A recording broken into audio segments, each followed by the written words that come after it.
For a last born to be a people pleaser, it doesn't make sense. You heal, you forgive, you move on. If I am a threat to you when I succeed, then you are not a genuine friend.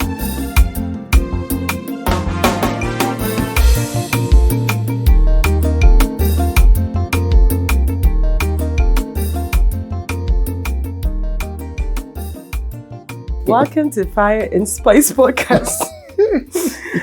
I am Fire. And my name is Spice.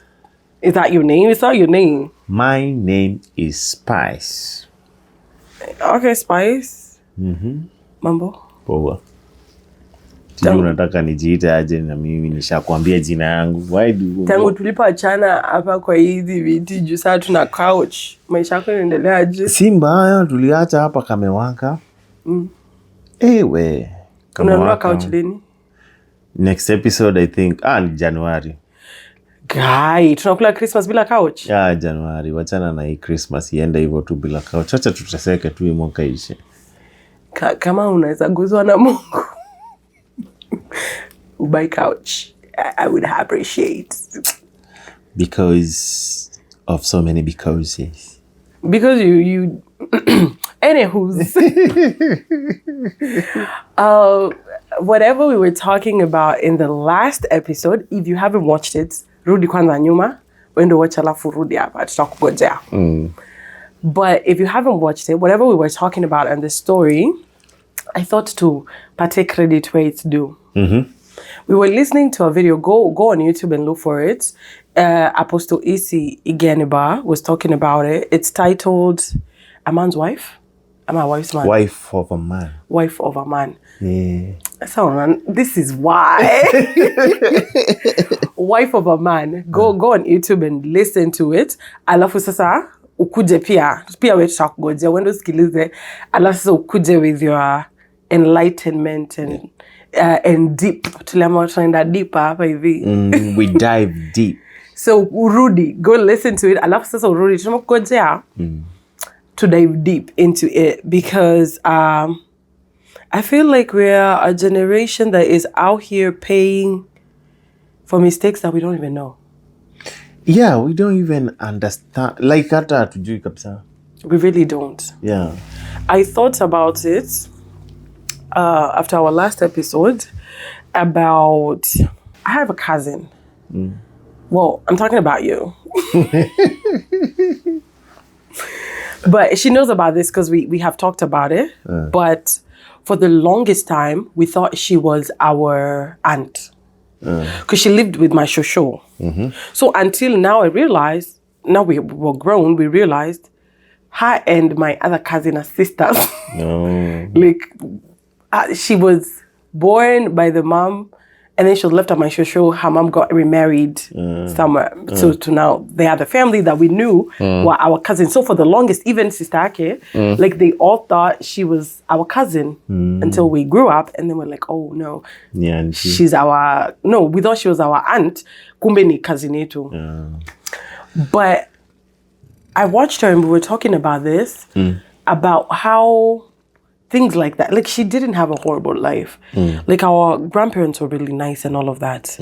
But that actual part of living away from your mom and your mom having another whole life away from you, even though you still got a good life, like she went to good school, she was all right. But that affected her whole life. Her perception of people, her perception, like, even when you're friends and you're really good friends, she's out here looking for the day you leave. Like, you already akona exit plan. Mumepatana leo, akona exit plan ya siku yenye utaamua, you've had enough of this friendship, I'm out. You get into a relationship and the person is good or whatever, at least as good as they can be. What already you shall calculate? If this ninja out here one day decides to go, I'll be ready. You're not going to catch me unawares. You're not going to hurt me. I'm ready for you to go. You're gonna exit plan. Yeah. And that's just, she didn't, like, it was not a conscious thing. Like, it was not because my mother left me now. No. It was later when we're now grown, like, grown. because this conversation was a conversation we had like probably a few years ago. So now when we're grown, is when we sit down, we're like, chick. And she's like, yeah, I actually realized. And now because she's way older than me, she probably close to Karibu 7 years older than me. So maybe even more guy. Yeah, kwa sababu walikuwa na grown na auntie zangu wenye ni wakubwa. Yeah. So she's already lived life. Na sasa ndio amekaa chini yako like this is not okay. After you have lived life, umetesa watu wa watu, umepiga watu kuinje character development. Alafu ndo nakaa chini uko like by the way akakana kwanga kashida. This I was asking in the last episodes, do you know if you even have debts you're paying for? What was the title of our last episode? Maintaining healthy emotional energy, I think. So that is what you're talking about. Maintaining emotional energy. So you can imagine the things that you're going through that you don't even know, like the chick, like the girl. Akwa mbaya. No. Unajua? Si mtu mbaya, but ni vitu amepitia. Zimemfanya hivyo. Zimemfikisha hapo. Na kwake si shida, find a way to survive. Yo. It's not a problem. It's just that you figured how to survive in your problems. And now, if you find a way to survive in your problems, it's no longer a problem. Because I'm surviving. Hey, if I can find a way to survive through this problem, then it is not a problem to me. Juu ninajua kuishi nayo. Ni kama ugonjwa. It's like a sickness. You know that nikisikia hivi na meza gai dawa. So there is no need of you to go to a hospital. Because I'm good. Because nikisikia hivi kuna vile mi upaka ile nini fulani na inaisha. And it works for you. So you found a way to survive with your problem until you don't want to look for a solution because it is not a problem. You're blowing my mind. Wait, you're blowing my mind. Because we're living in absolute dysfunction without knowing we are... And not that you are a bad person. Ni vile tunaweza sema utaki kusumbua watu, una find a way kuishi na hii maisha yako bila kusumbua watu. I don't want to be a bother to people. I don't want... That means... A person mtu kama huyo needs help, needs therapy, but haja accept. But even what are you accepting when exactly. No yeah. Hata ajui ako na hiyo shida. And now they live their life like that. And it is a normal life.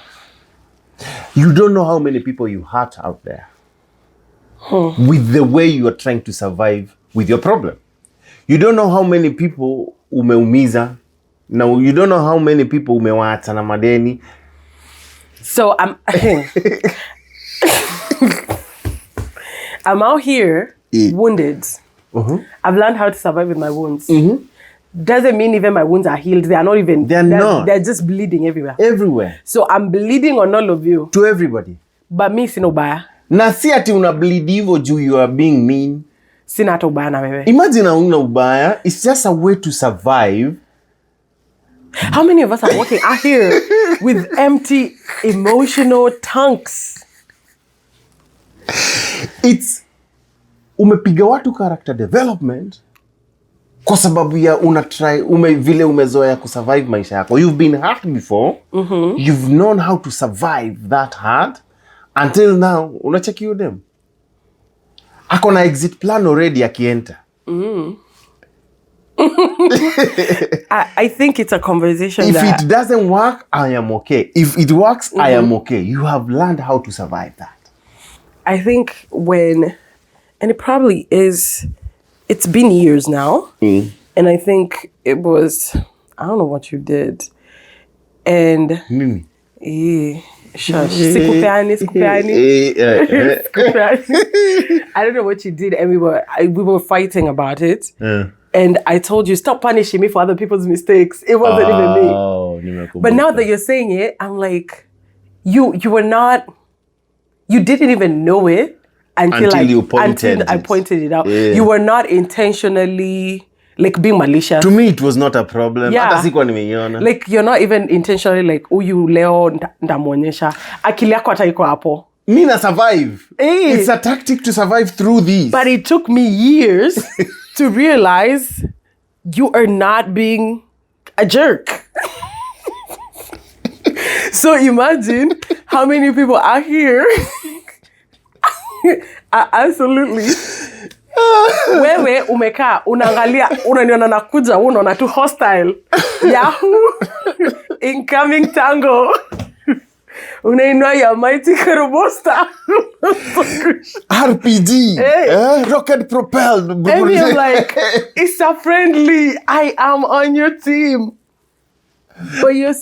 but life imekweka hapo you're like anytime mtu akifanya hivi anaendelea kunifanyia hivi mimi hapo ndio life kuja nikupige risasi kabla hujanipiga nimekuona before ukuje so mimi nimekaa I'm being innocent normal life things lakini umeona tu umesimama uko ready to shoot but so many people do that it's like I'm saying unampenda unamwonyesha mapenzi yanapanga divorce nano baya na siko ubaya ni zile za mistaki kurudi mahali nilikuwa.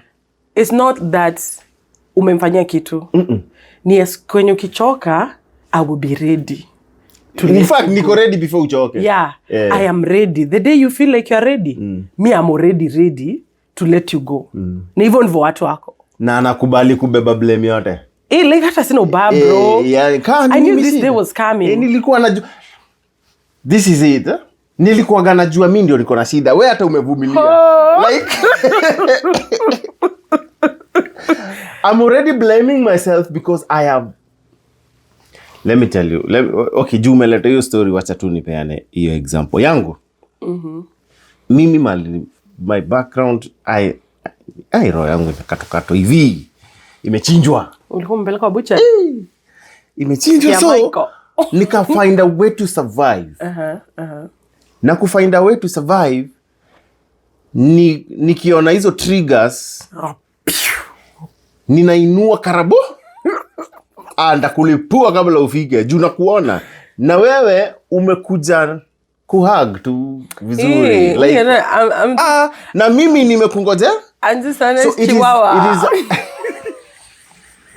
it is a trauma nilikuwa nayo na until nikakaa by the way si fair kile nafanyia huyu kwa sababu hata ajui yeah so I started thinking about it and I started working towards the healing. Wait, but does that mean that if I never said anything and we fight and I go and you go, you would just continue living life? You would have just gone through life without even like it being a thing in your head. It's not a problem. Like ningetesa tu mwingine na pia ishie. Now you remember I told you even if you go it's cool. It's okay. Like it's cool. I know you're mad at me. I know I'm the problem. It's cool. Just go. Kama ubeste imefika hapo like ninajuanga niliambiwa. It is because let me say on the last episode rewind it.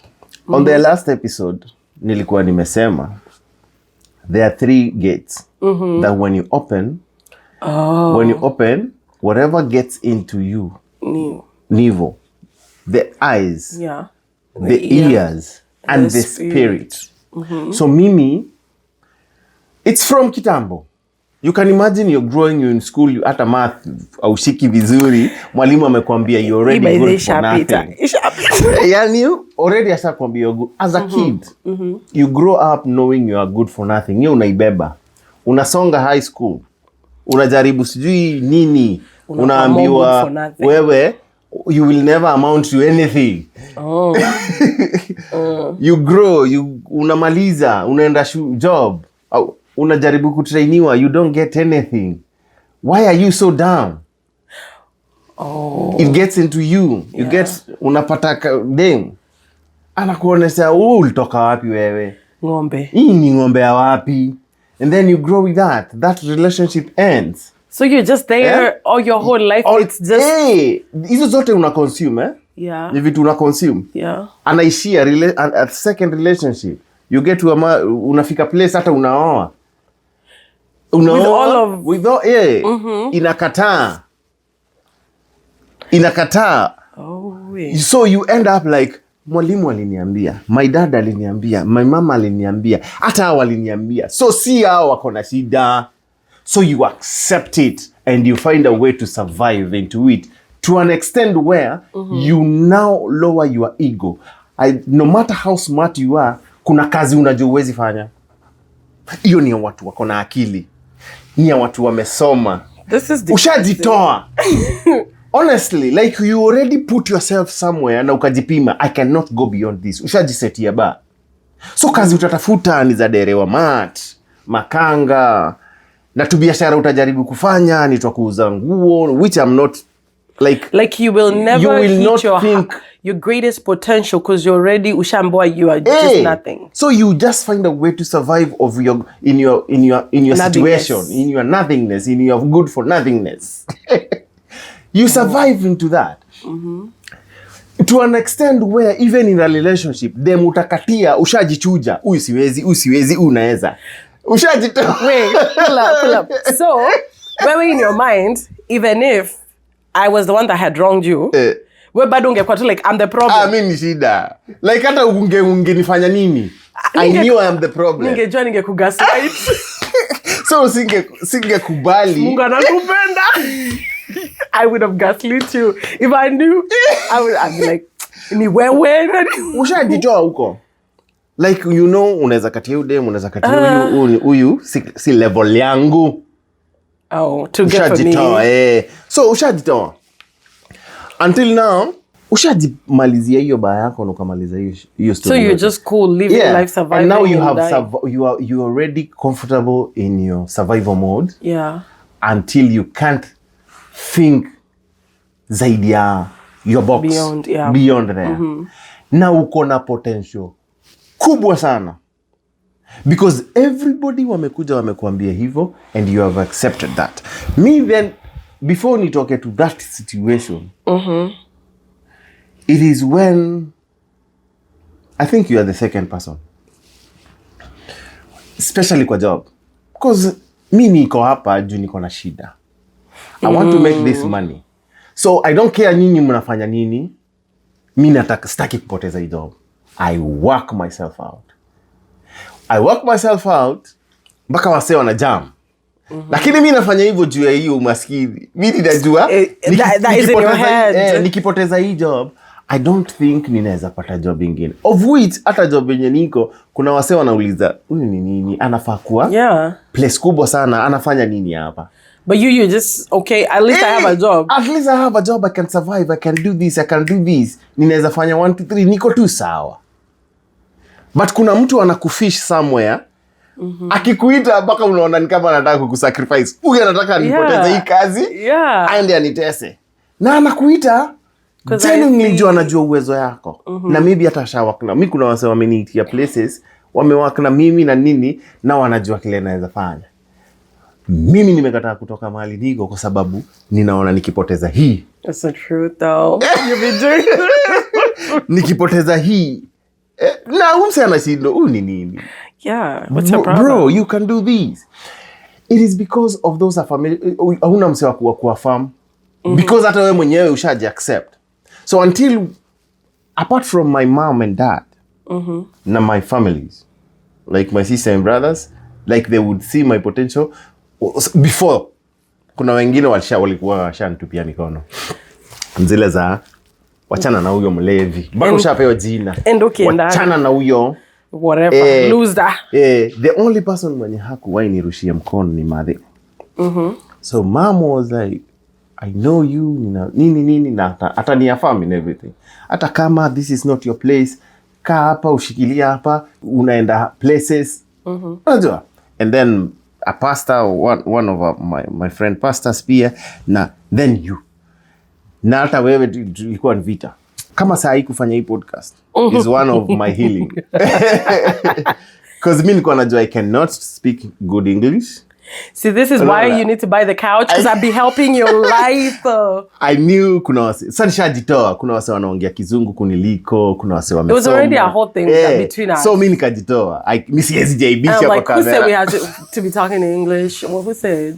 2, I was not confident. Nilikuwa hata na John Kasi na point.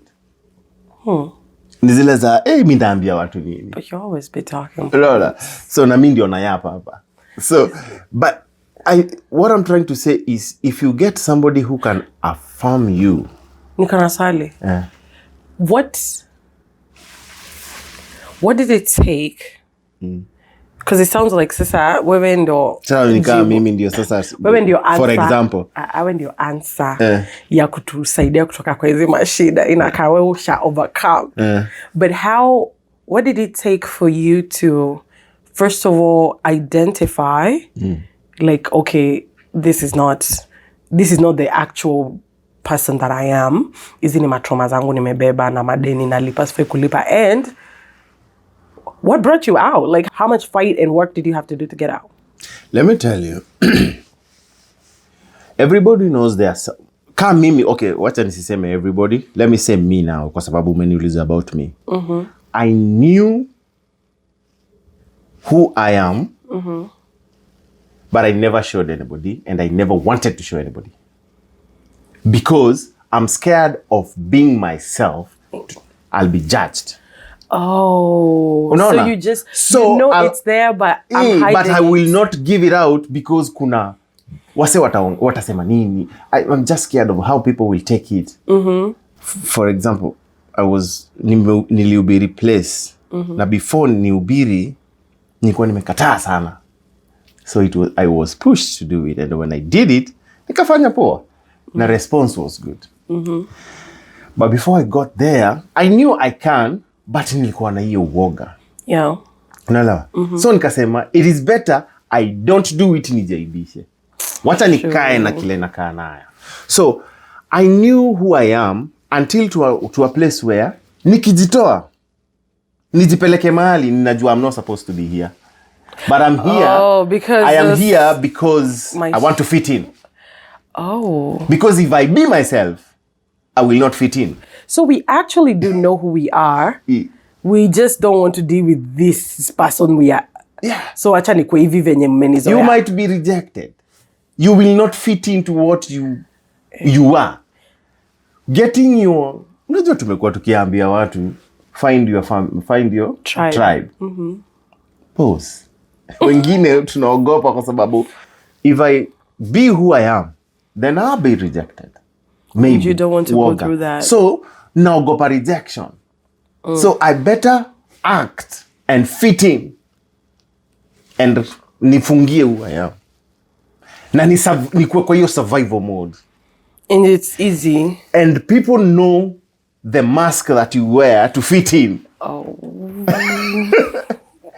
People know you with that mask, but they don't know the real you. Because umeficha. It's not that hawataki kujua, but umeificha. Until now, when the real you comes, now you face that rejection, you're going to yogopa, kwa sababu you already fit in a tribe yenye si yako. So Mungu anakupiga teke. This is not your place. So then you have to... Now ndo utasikiaga watu wakisema, siku hizi anaringa, siku hizi amefanya sijui nini, siku hizi amejitenga. But where you were was not you. And that is what people know. That is what you've showed people. That is what you have exposed there. Na people hawawezi kujua vingine. Because that's what you give them. Yeah. So mimi nilikuwa hapo. How was your emotional tank? 0? Mimi nakwambia negative. Ulikuwa na madeni za emotions? Hata sasa nazilipa. Until today, but I'm still paying the debts. Because I'm still dealing with stuff. Because kuna watu wana deal na mimi kama then. Na wanani judge kama then. Na wanani ongelesha kama then. And it's easy for somebody to deal with that then. Because they know, ukiwa mlevi, watakuongelesha. It's your fault. But now... ukifanya vitu fulani, watakuongelesha. It's your fault. Like they know you doing bad things. And they are okay canceling you. They are okay kuitana, wakuongelee. Na wakuongeleshe. They can deal with that. But I don't know what to do with this. Now, you stop doing what you've been doing to fit in. You start being yourself. They don't know how to deal with that yourself. This is wild. I'm thinking back to our story of the man. He lived in a company of prophets. Like, hakukuwa tu mtu hivi hivi. You know, most of the time we judge people and say, oh, your life looks like this because of your choices or because of people you hang out with or because of all of that. But this man actually hanged out, or his tribe was a company of prophets. And you can have the ultimate tribe and still be zero. Yeah. But acha nimrushie blame kidogo. Could it be he didn't know how to capitalize on the kind of relationships he had? Let me try and answer here. Na nisikue Unataka kutetea mbaba? No, nataka tu nijaribu kuanswer this. Picture this. You are a member of a certain church. Okay? That pastor knows you very well. Of course, No. Umekuwa committed in everything, your tithe, your offerings, na nini. And some know what you give. Even if umefanya makosa, they will not call you out because utatoroka.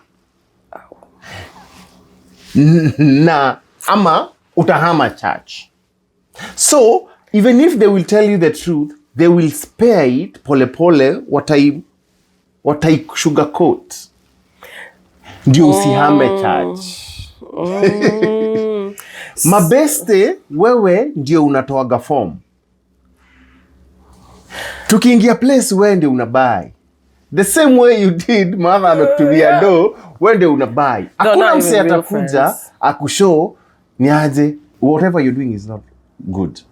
But you know the craziest part is, venye tu mesema, we were a really big group of, at least at that time I thought we were friends, whatever. I was a teenager, forgive me.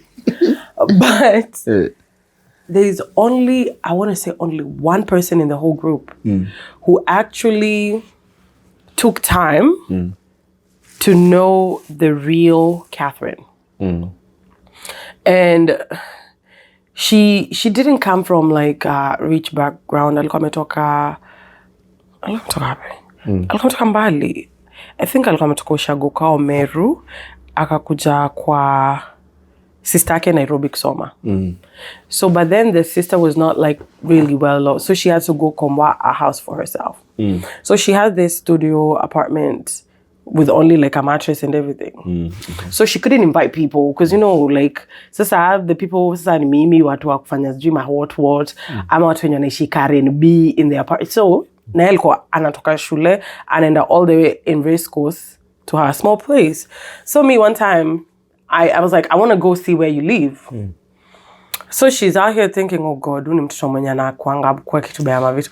Me, I'm chill. So we are walking from the stage to her house. So we stop. I tell her to buy matumbo because matumbo is like my favorite thing. So ako like, mtoto ni wa aina gani mwenye anabai matumbo. So we buy matumbo, we buy avocado. We saw me, I'm just going buying like things on the road to her house. So now she's looking at me, she's like I can't afford these things. So I'm just buying because I'm like, if I'm coming to your house, I can't come empty-handed. Na tumetoka shule. So see, I had shopping coming to your house. So we go buy everything, and then we go sit down on her bed, and anapika hapo hivyo na like the kameko thing, and we eat. So she's looking at me like, umenya na kwangu huko nje, na huyu, they are two different persons. And we sit, she's now scared like, what if she goes back to school and she talks about it? And then we go back to school and life is normal and I don't even mention it. And now she's worried, like, Udame, there's more to her than all of this. And so now she started asking me questions like, where did you live?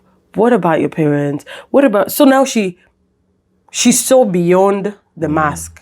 But in a group of nearly 15 people, Only one person. only one person took the time to see beyond nachafua meza.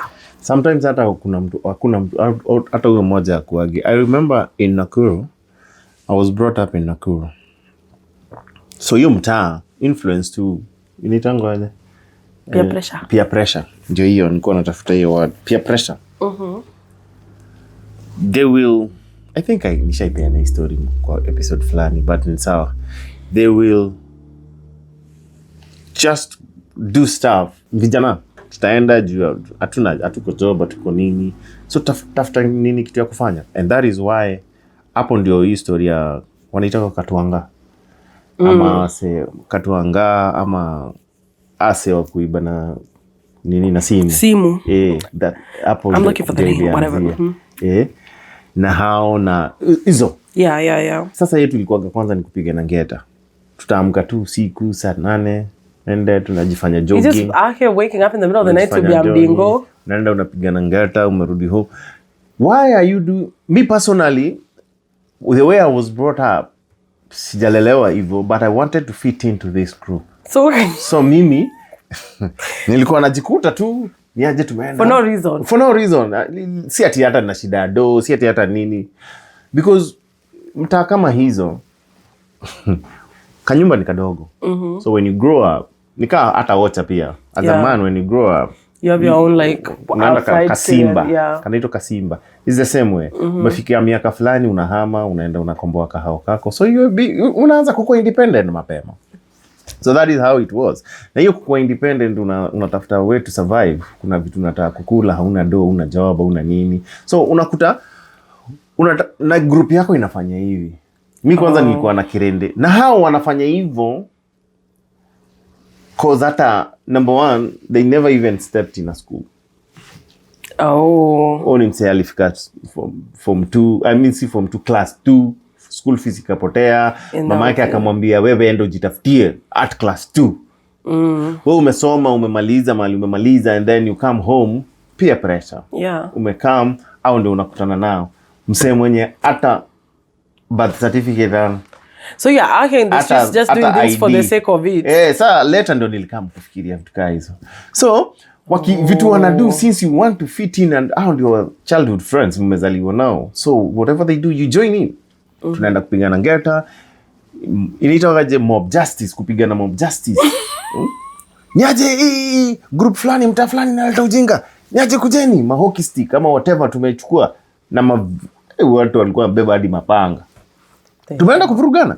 Like then nikikaa peke yangu, after nimevuruga hivyo vyote, nikikaa peke yangu I'm like, why?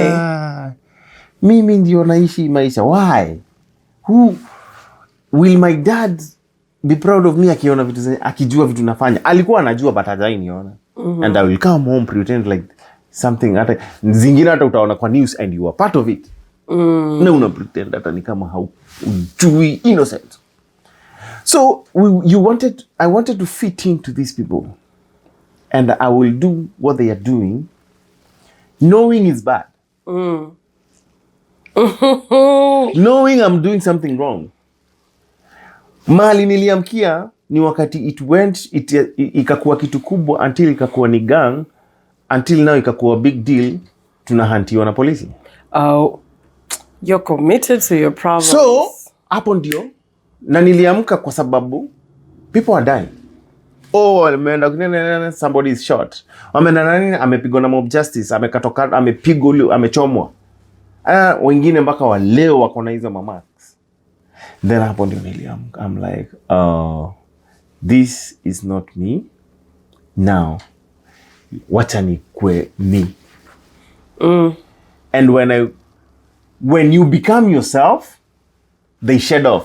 You don't even struggle. You don't even struggle because you don't fit in, so nobody wants to be associated with you. So it's different. It's different phases of our lives where we go through the same, I want to say cycle of, I was doing this, it hit me in my head, I shouldn't be doing this. I revert to who I am. I go out there as who I am. Life beats you up proper. You find a way to survive. You find another way to survive. You wear that mask. You wear another mask. I don't know you wear another one. So you go through life taking off one mask and putting on another. You stop being this today, you be this today. You stop being this today, you be this today. Na hizo ni deni za watu. That's what I was just about to say. Every single mask represents a debt you owe. Like every time you chose to be a different identity, you threw in something in the debt. Yeah. And emotionally you are drained. How do you even survive? Now I'm thinking, I'm like, are we just walking this earth as robots? Wacha nikwambie. We're walking this earth as robots. Tunafaa tu kujichunguza because hata labda huyu si wewe. Yeah, that's what I'm thinking. See, remember I was telling you about the series. It's a TV series, Legends.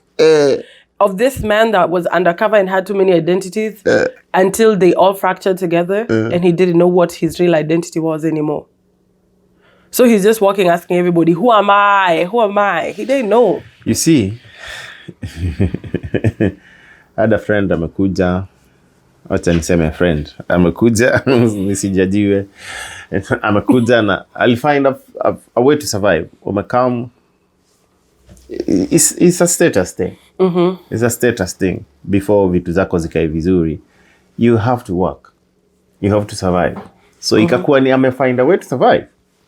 Akasurvive na jina ya huyu, akasurvive na jina ya huyu, akasurvive na jina ya huyu until akajisahau. Yo. Unaenda huku unaitwa hivi. Unaenda huku unaitwa hivi, unaenda huku unaitwa hivi, unaenda huku unaitwa hivi mpaka unajikalisha chini unajiuliza na mimi ni nani? Jui. Or you go home and people call you by your real name and they're not answering. You're just there. Na mwenye anakuita jina yako ni suspect. Yeah, how do you know me? Because I'm like, unanijua aje? Like I pretend I'm not even hearing what you're saying. Like, mtu atakuita jina yako ni suspect. So that means the person who knows the real you ni kama suspect. I don't even want anything to do with you. Hautaki story yake. Juu unanijua aje wewe? Na ni nini unajua? Unamkaa mbali na yeye. Unaweza nipeana wewe? Oh Lord. Wewe unania gani? So mse anakujua unakaa mbali na yeye. You put on that mask na unaendelea kusurvive naye. Oh. Pull up select. Rewind and come back. So you see, back to my example of you. So, like, we're in the middle of whatever argument we were having. So because I was seeing beyond you trying to be defensive in whatever you're doing. I didn't know it. So then me, I'm the suspect. When suspect. I'm the suspect. Like, unanijua aje? How? Hey. So now you're running away. It's taking anything to do with you. What kind of life is that? How did you know me? But I don't. I just I have know. not told you, lakini umeangalia unanisoma. The Spirit of the Lord. You might be a man of God. What? But we have been friends for so long though. Yeah, but I never showed you me. But I was a nice friend. Ni sawa. Mwenye anaangalia. But you took time to observe. Na ukinijua, let me tell you this. I don't know if I have ever given you this example. Ni mse najua vizuri. Amekuwa akienda crusades kubwa. I think I gave this story. Ameenda kwa Muiro. Bishop Muiro hiyo time. Ameokoka. Amerudisha sijui gun. Yeah. Amerudisha sijui nini. Ameenda kwa Apostle Nganga, commander. Ameokoka. The same person. Labda aliokokea Uhuru Park kwa Muiro. Ameenda Nyeri kwa Bishop Nganga. Apostle Nganga. Ameokoka. After 3-4 months, ameokokea Mombasa kwa Bishop Lai. So umse amekuwa hivyo na kazi yake ni kuokoka. Ni kuokokanga na anarudishaga bunduki. Na anakuaga na bunduki every time. But huko aliitwa jina fulani. Kwa Moiro aliitwa jina fulani, kwa Ng'ang'a akaitwa jina fulani. Ni sura tu same. Lakini sura hapana ni the same person. So what happened ni ati aliyekuja akaokoka kwa kesha yetu nikiwa. Nakumbuka hiyo time nilikuwa naenda kwa Bishop. Ngoja, nilikuwa ninaenda kwa Bishop anaitwa nani, Bishop John Obonyo hapo Uhuru Park. Kulikuwa na tent ilikuwa hapo Uhuru Park ya Bishop John Obonyo. Hiyo time ilikuwa ya redeemed bado. So umse aliyokokea hapo na akasema hata hana mahali pa kuenda na nini. So mimi nilikuwa nakuja, we used to have midweek meetings, lunch hours, na kuna evening meetings, alafu na pia kuna church tulikuwa tunakuja mapema kusaidia morning glory, kuset up sound na vitu kama hizo. So we had people who were sleeping there. Na wenye wanachunga hapo, Masai walikuwa wanachunga hapo. So this guy started aliokokea hapo kwa kesha na alikuwa analala nao Masai. Sasa mimi mtu najua na namjua mpaka jina, lakini huko amejiita jina ingine. So mimi nikaenda nikamkuta. Nikamwambia ni aje unanikumbuka akiwa mseli. Na ni best yangu vizuri sana na ananijua vizuri. Akajifanya hata hajaikuona. Alijifanya hata hajainiona.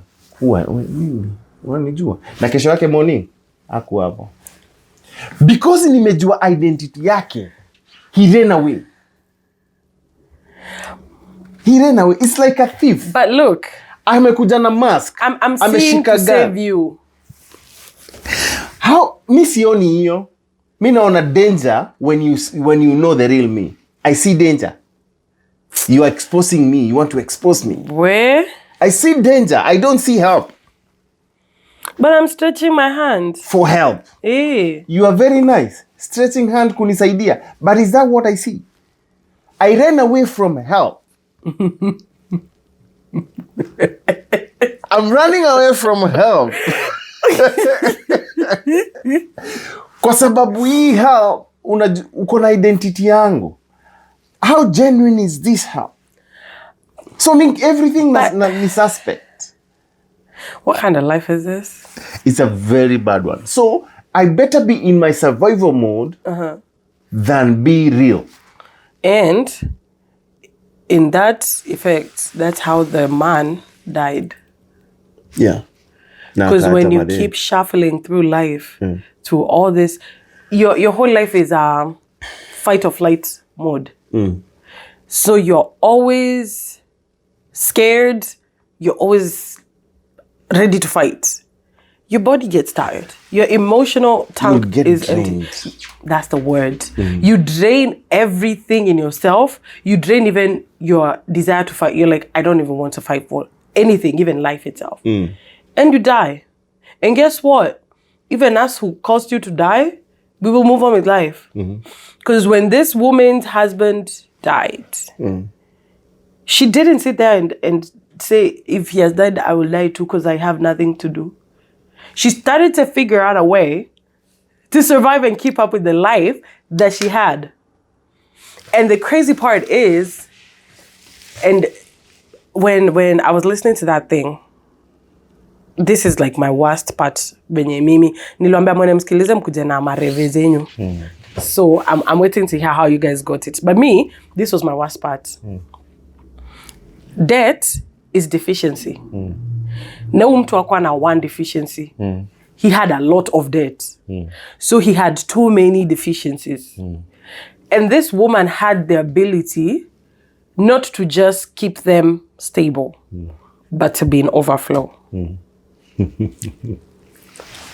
Let me tell you my worst part. My worst part is after the man dies. Vile umesema nachukulia from where you are. This woman could afford to pay his debts and live a better life. Live a better life than before. Yeah. Akiwa kama like me for me, I sat there, I was like, bro died. They had a comfortable life. Like, he was not a bad man. Yeah. He died. Sis had whatever she had. Because ata Mungu anatulizanga, what you got in your hands. Whatever she had was enough to not only pay the debt and save, like, she had the ability not only to bring healing to herself, but to bring healing. We're talking about emotional healing, right? She had the ability to bring emotional healing to herself, to save her children from paying the emotional debts of their father, and to save them from ever having any emotional debt in the future. Na hata kukopesha. And they are able to save other people from having emotional debt. You want to tell me that all this could not have been done without this man dying? It's like, I don't understand. Is it the same thing that we say, we have so much to say, people have so much to say about you, but they will say it when you die? No. It's when... I think we were having this conversation with you when we were having the podcast topic about men. And I asked you, like, the men... Today, you're the one that provides in the house, right? And I maintain the house, I manage the house, I do everything. If you die, I can always bring another daddy to the children. We can always continue with our lives. But where are Meisha? So if you didn't live and enjoy, it's not even about what you are bringing to us. It's not about your provision. It's you've put your whole identity on what you bring and what you are and all of that. But if you didn't live your whole life fully, like if you didn't enjoy this life, when you're gone, you're gone. And then God is going to come and ask me, what do you have in your hand? I will say, I have a little jar of oil. And you're dead. Man, that is, mimi nimekaa hivi. It could never be me. The identity we have acquired, Baba Nani, Bwana ya Nani, Pastor Nani, we are living, protecting that, providing for that. Kwa sababu, as a father, you are supposed to provide. So you live your life as a father, providing. As a husband, that is another identity. You live all your life doing husband duties. As a maybe wewe ni CEO, you're there doing it. You are there waking up. Wewe ndio wa kwanza kuingia kwa ofisi. Wewe ndio wa mwisho kutoka hapo. You're living your life as a CEO. But when will you ever live your life as you? It's the same thing. Mimi kama Pato, mimi kama Spice. How am I living my life as me? How am I taking care of me? A Spice? Because Spice ni kazi. Hata hiyo ni kazi. Pato, Patrick. You're just me there. As Patrick. What am I doing for myself? What do you like to eat? What do you like to wear? What makes you happy? Like nothing. Like it has nothing to do. And you cannot answer it. I told you the other time, you cannot answer it. I'm happy when you're happy. You cannot say I'm happy when you're happy. It's nimetoka hapa. Nimeenda fogodi chao. Nikakaa chini, nikakula nyama the whole afternoon. Let me talk to men. Because I wanted to. Let me talk to men. Hii kitu imeniwasha sana. Yeah. See, it's the same way. You call me and I'm like, I'm not coming. I'm going out for shopping. And I come back home and I only have one bag. And I spend the whole afternoon in the store, in the mall. It has nothing to do with I wanted to buy something. But it feels good. I did nothing. I went there. I hanged out. I made myself happy. I had smoothies in the stores. I ate horrible pizza. I sat on the massage chair in the mall. I got massaged. Nothing. It has nothing to do with anything. But it makes me happy. But okay, like, what makes you happy? I'm happy when you're happy. That's not an answer. That's a wrong answer. It's a wrong answer, but that is how to grow. Ukiangalia watoto wangu wameng'ara. Yeah, responsibility makes you happy. No. Watoto wanasoma shule mzuri, that makes you happy. Watoto wamevaa vizuri, that makes you happy. Your wife amevaa vizuri anaenda sijui, that makes you happy. Wana drive gari mzuri, that makes you happy. So we put happiness to those things. Bro, let me tell you, hata umejisikilia from here. Today you are not there. We're going to bring another They will still have a better life. Na waendelee na hiyo, watakuwa na hiyo maisha umewaweka na zaidi, because wataleta mzee mwingine, mama ataleta mzee mwingine, aite watoto wamuite daddy. Yeye awaite baba. Na waendelee na yeye amuite hazi be. Na waendelee na maisha. Wewe ukishua umekufa, ukiwa ushakufa. Na washakuzika na wakakusahau. Life goes on. Na every year anniversary mnakuja kunishukuru. Kunishukuru. Ulikuwaga mzuri. Rest in peace. Keep resting. Keep resting in peace. Usiamke. Si tukulage stare. Usiamke. You know, I sat down. No, I sat down and one of I think you actually know them. One of our friends, she was going through cancer and it was bad. She knew she was dying. And I sat down and I listened to her and her husband talk. Because at first she had said, she was one of these people, she went, she picked up the casket she wanted to be buried in. Like she knew it was just bad. Anyway. And even after she picked it, she lived for like 3-4 more years. But whatever. She sat down and told her husband, listen, if I die today and you sit down here being foolish with your life, like this, at your, my wife died, you sit here, the house is not managed, is nini. She was like, hire someone to come clean the house and go out there with other men and live your life. Akamwambia, because the day utaenda binguni Mungu akulize wewe ulishi maisha yako, hata akulize kama ulikuwa baba ya sijui ya nani, you know, no one will stand in front of God and be like, oh, baba nani, come forward. Responsibilities. So and so's husband, come forward. She was like, you're going to be asked by your name. Patrick, how did you live your life? You will not be like, oh, so and so's father, how did you live your life? So and so's husband. There's no that. It's how. And I looked at her, and so she did pass away, and he made choices in his life that most people judged him for. He woke up one day, he told his children, you know what? We're going to move to another house. A big house. A big house.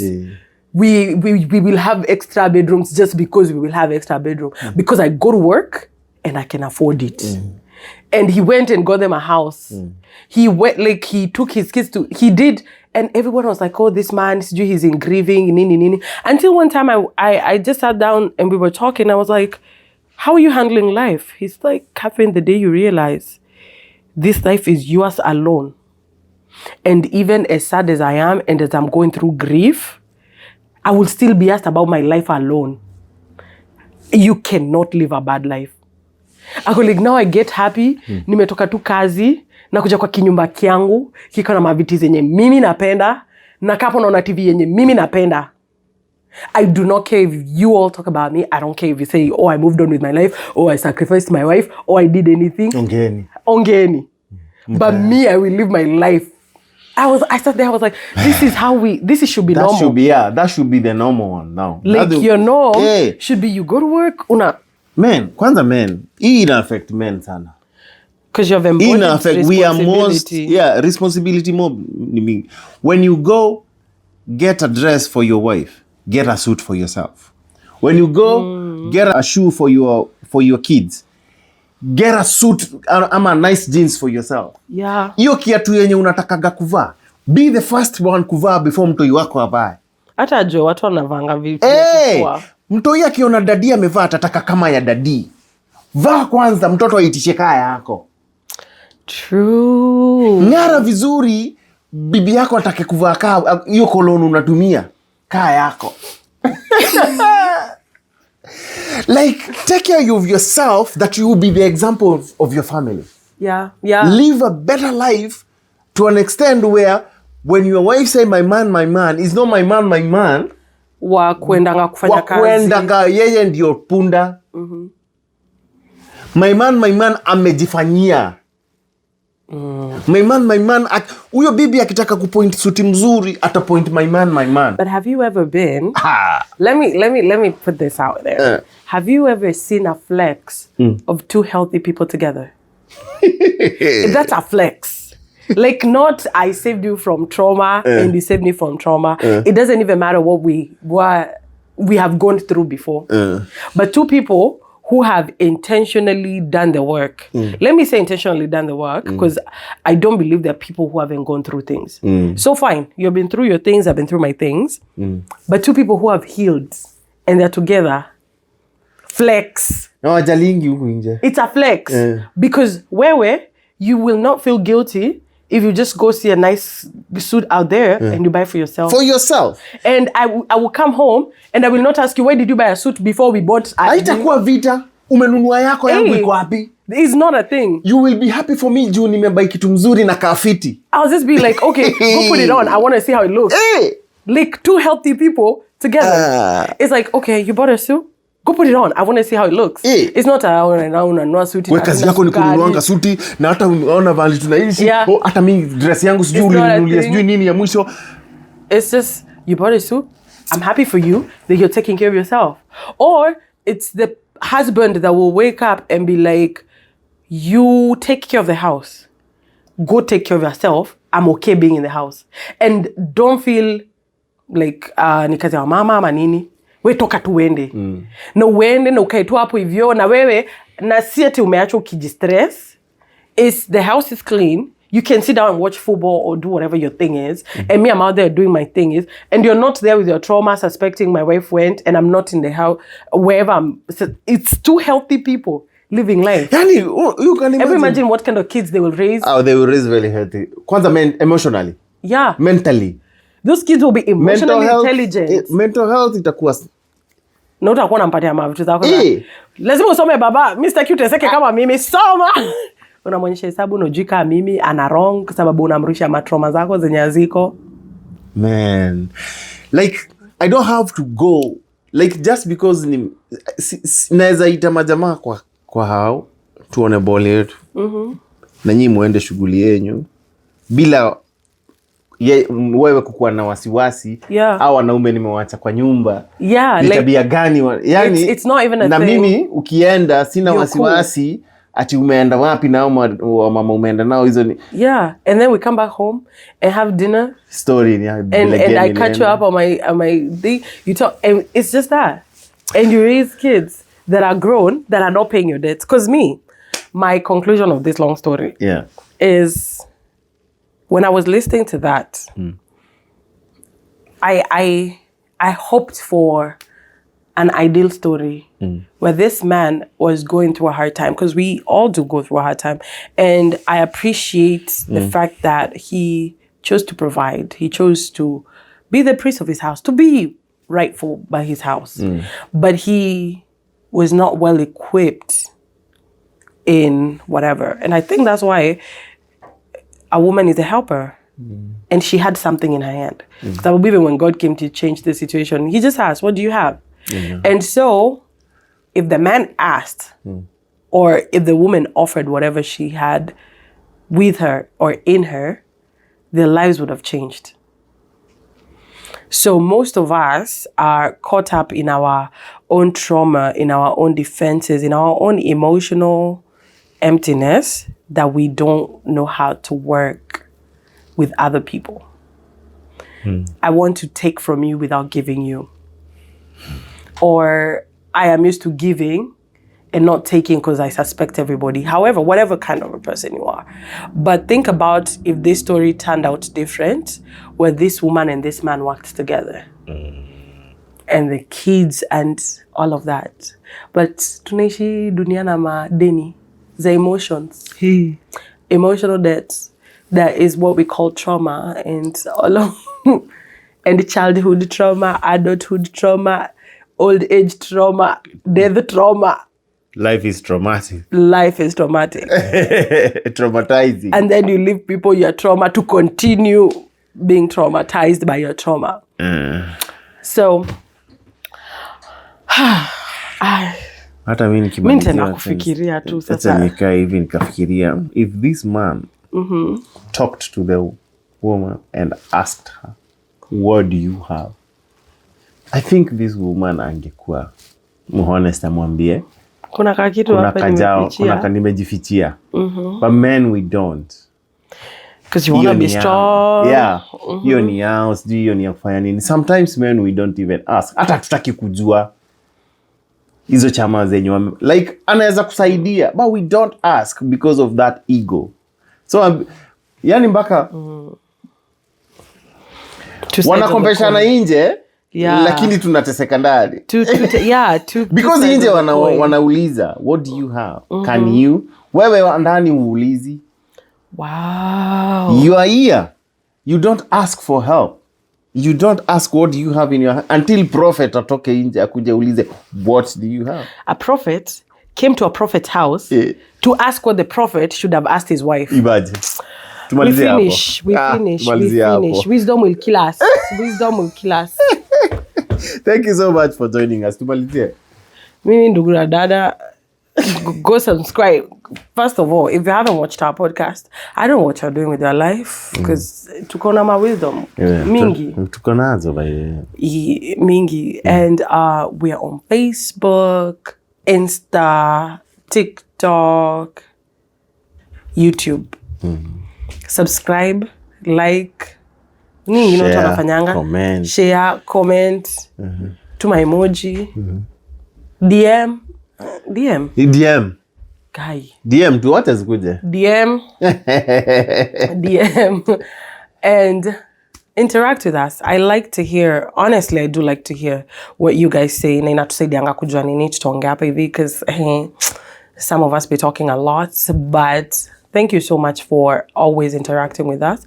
And until next time, adios. Adios.